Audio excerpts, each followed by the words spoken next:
For Pascaline Magnard, the past still lives in the present. Her memories of this village in France are good, even though they take her back to the era of the Third Reich. After more than 70 years, the 86-year-old takes us back to Dieulefit, where she and her Jewish Parisian family fled from the Nazis. In Paris, the family lived in constant fear of being betrayed and caught. But in Dieulefit, they experienced tremendous solidarity and moral courage. There was a young woman of 22 at the town hall. She asked me, "What name should I write on your ID?" I said Colombe. First name, Pascaline. I didn't mention my middle name, Sarah. She filled out a blank identification card, stamped it and gave it to me. She forged the ID to save my life. The town hall clerk, Jeanne Barnier, forged about 1,000 sets of papers for Jews and other people who were persecuted by the Nazis. They all swiftly received a new identity. Later, Jeanne Barnier is supposed to have said simply, "We did what we could." She was opposed to every form of racism. She helped people who needed help without asking too many questions. She was gutsy. She once told me I was young. Maybe that helped me avoid dwelling on the dangers too much. Villagers who helped the Jews thereby risked their own lives. The Nazis had already put some of them, including Jeanne Barnier, on a death list that was found after the end of the war in the Nazi headquarters in Lyon. And yet the people in tiny Dieulefit were able to rescue, house and provide work for 1,500 people who were under threat.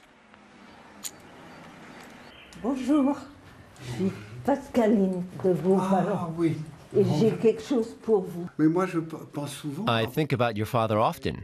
He was my math teacher. There, you see? Jean Morin's father, a factory owner, also took part in the rescue measures.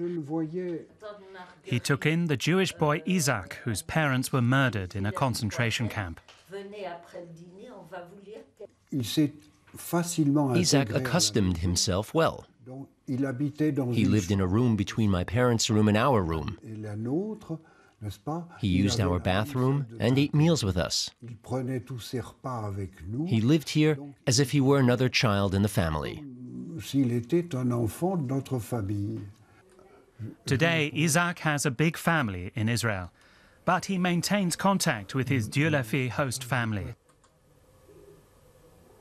Thousands of people persecuted by the Nazis survived here at the foot of the mountains, thanks to close-knit village communities that operated like secret societies.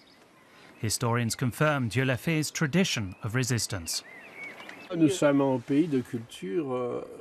is a community with a Protestant culture. People don't like to brag about everything they've done, especially when they regard it as perfectly normal. It wasn't until Israel began awarding the title Righteous Among the Nations that they realized how unbelievable their actions were.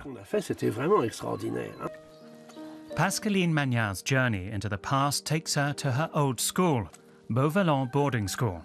She proudly relates how progressive and free the school was. By the end of the war, the boarding school was overcrowded with frightened children from endangered families. I was so happy in this school.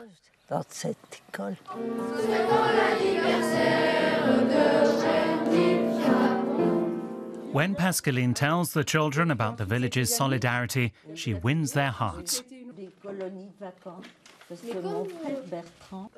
How old were you when you came here? I was 15 years old. None of us were afraid here. At the end, we worried about the circumcised boys. The school director sent them into the forest during the day. If she hung a white sheet over the balcony, they could come back. If the red sheet hung there, they had to wait in a grotto.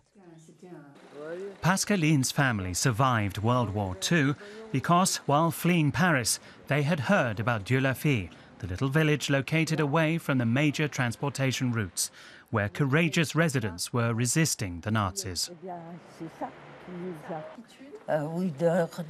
To this day, I feel tremendous gratitude. I feel very close to the Protestants here.